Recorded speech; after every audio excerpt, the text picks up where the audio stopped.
आघाडीचे धडाडीचे आणि अत्यंत कडक शिस्तीचे असे धुरंधर नेते अजितदादा पवार आपल्याकडून खरं तर एक चांगला नेता आपल्यातून गेला. यापूर्वीही अतिशय चांगले नेते झाले, आजही चांगले नेते आहेत, उद्याही चांगले नेते होते.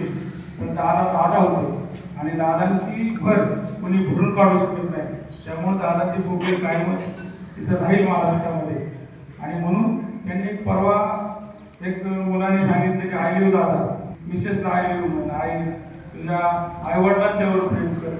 म्हणजे एक त्यांनी सांगितलं की आपलं कुटुंब चांगलं सांभाळा, आपण आपलं कुटुंब चांगलं सांभाळलं तर आपलं प्रगती होऊ शकते. आणि शिस्तीचा एक चांगला माणूस आपल्यातून गेला आणि त्यांच्या जाण्यामुळं हा महाराष्ट्र वर्ग झाला. त्यांच्याबरोबरच दोन कॅपबद्दल प्रार्थना करूया की या पाचही जो आपल्या पायाशी घ्यावं, त्यांना शांती द्यावी आणि त्यांच्या दुःखातून सावरण्याची महाराष्ट्राच्या तमाम जनतेला एक शक्तीबुद्धी द्यावी अशी आपल्या सर्वांच्या वतीने प्रार्थना करतो. थांबलेले बंधू भगिनी ग्रामस्थांना